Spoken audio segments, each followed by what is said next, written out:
Hello everyone, my name is Jessica. Welcome back to my channel. Today I'm filming my second empties for the year. Last time I did my empties, I decided to calculate my total value of the products that I've used up, and I am still doing that. I just want to remind you guys that I have candles and sample perfumes that I don't count for that, and I will tally up how much makeup individually I have, or how much makeup I have and how much everything else I have, and then I'll add it to the total.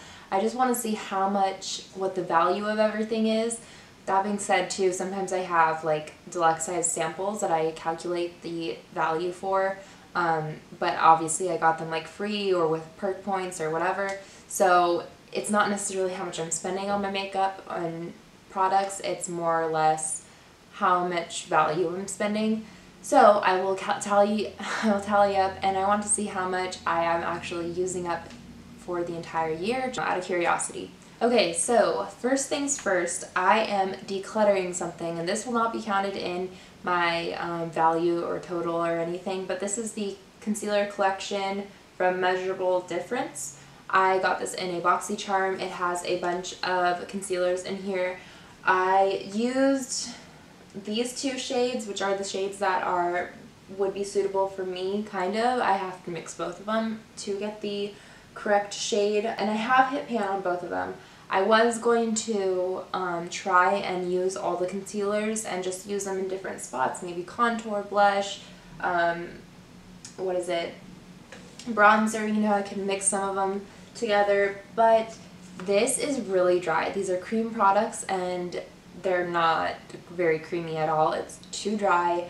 I'm sure I could use a facial oil on here just to kind of get them more creamy again, but honestly it's just not worth it to me. It's too much of a hassle. I'm not even going to bother with it because I have to mix these anyways, mix these two to get my perfect match to conceal for me, and then on top of that I would have to be mixing all the other colors to have right matches for blushes, bronzers, or contour colors anyways. So that's just a lot of work for a palette that I don't know, it's not anything that excites me or that I love, so I'm just getting rid of it. It's just a hassle.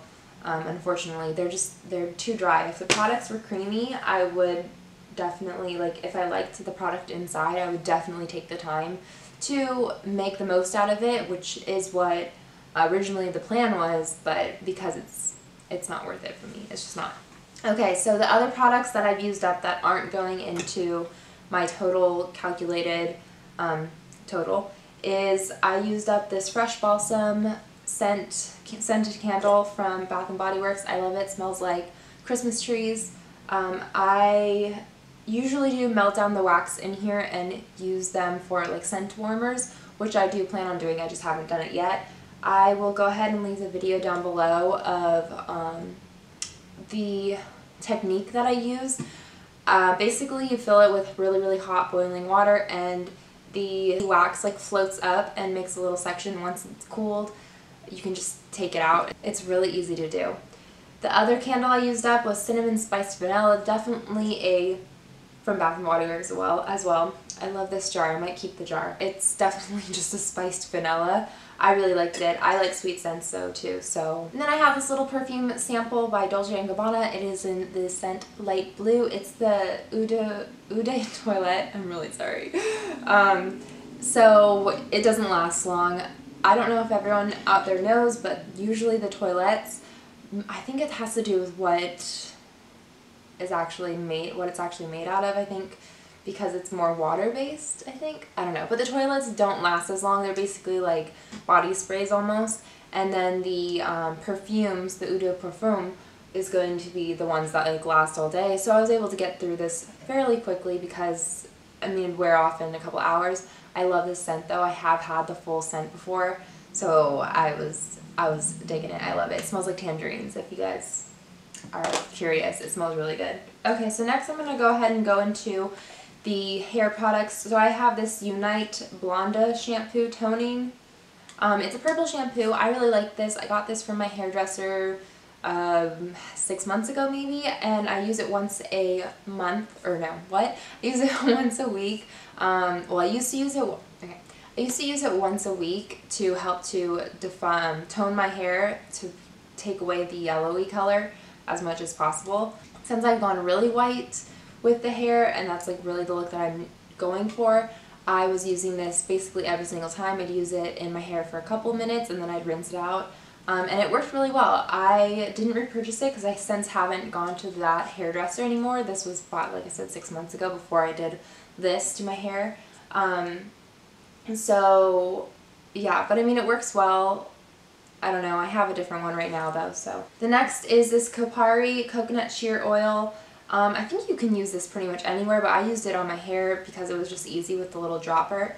I like it. I like using oil in my hair. As you can tell, I have very bleached out hair, very that can get really damaged very easily. So it's nice to have an oil. I do like this. I don't know if I'd repurchase it because it does have a little bit of, like, I feel like it makes my hair look a little oily if I go overboard, which I tend to go overboard because I really don't want my hair to get damaged.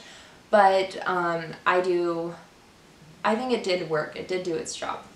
Okay, so next I have this body lotion. It's in the scent Mad About You from Bath & Body Works. I like this body lotion. I love Bath & Body Works lotion. This had like a florally scent, sweet florally scent. As you guys, I'm sure, are aware, me describing scents, it's not helpful, but I like this. It was good. Next, I have this Clinique Clarifying Lotion in number 3. This is supposed to be for combination skin. I don't recommend these. These have alcohol in it. It's really drying. I got this a while ago and I was using it sparingly because it is so drying. Since I have not used this as a toner anymore, I'm not going to use this, but again, this was something that I bought a while ago before I kind of was really into taking care of my skin, I guess. Or really more into ingredients as to what I was buying. I don't recommend this. Maybe if you have really oily skin and alcohol doesn't bother you, then maybe, but I mean, you know, we all know that alcohol is not good for the skin, so I don't know. And then I have this Farsali Unicorn Essence. Okay, so I really like this. This is an oil that you put on before your makeup. Some people say to use it as a primer. I use this and then I put my primer on. Well, no, I use this and then I put my moisturizer on and then my primer. I did see a difference with my skin, with how my makeup went on. I really liked it. Some people I know, they say that it like disappears too easily, but for me that's good because my skin is dry but it gets very oily throughout the day. So I need something that isn't going to cause more oil. I have actually been trying their gold elixir because some people, I've heard that a lot more people like that better, at least from what I've been hearing here on YouTube. I have to disagree, and I think it's because the people I'm following, they have dry skin, so they need that extra oil, and the gold elixir is very oily, and it really doesn't, for me anyways, sink down in my skin, and this does. So it might just be a preference thing as to your skin types, but this was really nice. It did not break me out. I really liked it. And as soon as I get through a couple more of like my serums, I'm going to repurchase this for sure because I love this and it smells really good. The gold elixir I don't think smells very good. I think it smells not, I just don't think it smells good. Okay, so I have 2 lip products. This is going to be lip products, meaning like lip care. This is the Carmex Lip Balm. I like these. They're cheap at the drugstore. They're good for just quickly daily use if you need a quick drying. It has SPF 15. It's good. I like it personally. The BFR, and this was a lip scrub. It doesn't have a tag on it anymore. I had this sitting in my shower, so it kind of like wore out as I was wearing it, or I mean, as it was, you know, there and in the shower. And this was the lip scrub I got from BoxyCharm. I didn't like this that much. I used it all up, it was fine. It did help with the lip scrub, but it was very, very oily. And I think because it was so oily, like it felt like it left a film on my lips, and it, you know, it got a little messy like everywhere else. So yeah, just, it wasn't my fave. I didn't like it. But it felt nice, and maybe if you do need extra oil on it, maybe if your lips are a little bit more sensitive, this might help because it wasn't that exfoliating, it wasn't that harsh on it. But yeah, this wasn't my fave. Okay, you guys, I actually have quite a bit of makeup products used up. which I'm really excited about. Okay, so I'm going to go ahead and talk about the ones that are in my project pans first, just in case you all have seen it already. So I finished up this deluxe size sample in Benefits High Beam. I liked it. Towards the end it got a little goopy, but I mean, it was drying out, so that's probably why, but I thought it was really, really pretty. I definitely would get a deluxe size sample like this, which actually you can buy, and because the big one would be way, way, way too much. This took a very long time for me to use up, and it's really pretty. And like I said, as it was like getting older, it was getting goopy and weird and was disrupting like the foundation underneath. So I think the smaller the size you get, the faster you're going to use it up, and the less product's going to be wasted because it's going to be because it won't be as old while you're using it. That seemed like a really complicated, but you guys know what I mean. This was the Santi Extreme Rose Gold Eyeliner. This was really pretty. I liked it. I used it as an inner corner highlight and a base for my inner corner highlight if I wanted something else. I thought it was kind of a funny color to put on my waterline because it kind of gave me like a sickly looking look, but other than that, I thought it was pretty good. It was a nice eyeliner, and it did its job well. Okay, and then I have this Clinique Color Rub All Over Luster. It is in the shade 04 Bronze Glow. I really liked it. I used it as a bronzer, as a liquid bronzer, and it was really, really pretty. I actually, though, I don't know if you can get this anymore. I think it's discontinued from Clinique, but if you're interested and you find it, I think it's really good. And if you have a darker skin tone, I'm sure it would be a beautiful highlight because it did have a little bit of a lustery, a shimmery look to it. It would be a subtle highlight though, because it was, you know, not super, super over the top or anything. This Tarteist Lash Paint Mascara, this little sample. So I said this in my update for my Beatles project pan, and this sample I hated. I mean, I didn't hate, that's a really strong word, but I didn't like this sample. If I was basing my knowledge of the Tarteist lash paint, I would think I wouldn't like this lash paint, but I would think I wouldn't like the mascara. But because I have a full size that I got in a BoxyCharm, I'm actually using that now, and I really like it. But because this sample was like, ugh, this stupid packaging, I hate it so much. It's just a pull-out packaging. There's no twist, nothing, so you don't get a lot of product in here, and it doesn't cover the brush. You can't like wiggle it around to get more product on the brush. And yeah, so it just wasn't great for the deluxe size sample, but I do like the lash paint itself. Sorry if my voice feels really or sounds really weak. I just filmed my intro or my Beatles project pan, and I was like thinking to myself, I'm like, why does my voice feel so weak? Like I feel like I can hardly, like it's really hard for me to talk. And then I realized I just came back from an 8-hour car ride where I was like belting Wicked and Hairspray and like putting on a concert in my car, so that's why. I apologize if it's like low energy, but you know how it is. You have to belt it out sometimes. Okay, moving on. I also finished up this little sample of the Clinique High Impact Mascara Impact Optimal. It was in the black shade. I really like this one. I like this brush. It's really, really nice. There's still product in here, but it was just getting older because I've not had it so long, but like I have been using it for a long time. And this is how you do a good sample, Clinique's sample. It has a twist top. There's a lot of product in here where you actually have to throw it away before it's done because there is so much product, and if you use it anymore, you're gonna, you know, it's bad for the eyes. It's like 3 to 4 months you're supposed to be using a mascara for, have it open for. And I use this every day, so yeah. It was good. I like it a lot. I don't know if I would buy it, just because I know they're a little bit more expensive, and considering it's a Sephora one or a high-end mascara, it's going to be a little bit more expensive. I would just stick to drugstore, but they always seem to have their stuff on 100 Point Perks at Sephora, so I would definitely look into that. If they're on there, I would definitely get that mascara for sure.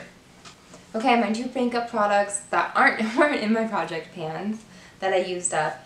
It is the Urban Decay All Nighter Setting Spray. I love this. This is one that is well and truly tested. I usually go in between this and my MAC Fix Plus for the setting sprays. I can't tell which one of them I like better. Each of them do something a little bit more different, or like a little something extra, This one definitely helps with the longevity of my makeup, but the MAC setting spray does something where it just helps to even out and all the powders on your face. I don't know what it is, but yeah. So I go in between both of them just because, like I said, I cannot make up my mind which one I like better. So I will be repurchasing this sometime in the future. Okay, the next one is this foundation, Hourglass foundation. It is in Alabaster, was the shade that I got. And I dug out everything that I possibly could in here. So I have an issue with this because my skin is combo and acne prone. So I definitely go in between having really dry skin whenever I have like a really bad breakout. I use a lot of products that help to clear that up, and usually that means that they break out, clear out the breakouts. So that usually means that it leaves my skin a little bit drier, and then it does end up getting really oily through the day. And I just don't think that this foundation is suited for me. I think that if you have normal skin, it's going to look great, and it's going to look great for a fair amount of time. But every single time I use this, it wouldn't last longer than 4 hours without it starting to look like not great, like, you know, starting to break up. As soon as I would put it on, it would look really, really nice. But then like an hour or so after that, even an hour, it would get either like really oily or like it would cling to dry patches, and I never ever found a way to use this where it lasted and it looked good the entire time. Plus it doesn't have SPF in it, so there's no benefit there. I tried everything. I tried different powders with it to set it because I do need a setting powder, and I think you do need a setting powder with this too, otherwise it'll move around. At least for me. And then I tried different primers on it. I tried mattifying primers, illuminating primers, regular primers, some silicone-y primer. I swear, I tried everything. I could not get this to work. Some days it was really frustrating because some days it would look pretty good. And like I said, as soon as I put it on, it would look really, really pretty. But then, I don't know, it just didn't work. I don't know. I just never got it to work, unfortunately. And I really wanted it to work because having it in a stick form is very convenient. I want to try another stick foundation. If you guys know one, please let me know, because I do want to try another stick foundation, and I would repurchase this if I found this just for traveling, if I found a way for it to work. Sometimes it would work pretty okay, but again, that was on days where my skin was the best, and I don't have many days like that. It's just not something that's, unfortunately, I'm not blessed with like the normal skin. If you have normal skin, I'm sure this looks great on you. It's frustrating too because I really, really wanted it to work. I wanted it to work so bad. It just didn't, unfortunately. So this round of empties, I used up, for makeup only, I used $149.50 worth of makeup. For everything else, I used, the total value was $175.67. For both of them combined, my total for this round was $325.11. So that means my total for this year has been, for all of it combined, has been $659.25. So yeah, I'm using a lot of product. So I am pretty proud of how much I'm using up. Don't love that I have like that much product, that expensive a product that I'm using, that I've obviously spent some on. However, it is nice to know that it is getting used up, because there's nothing worse than having all that that value of product and it not getting used up. So yin yang, good and bad, pros and cons of it. You guys, thank you so much for your time and watching this video. I hope you enjoyed, and until next time, bye.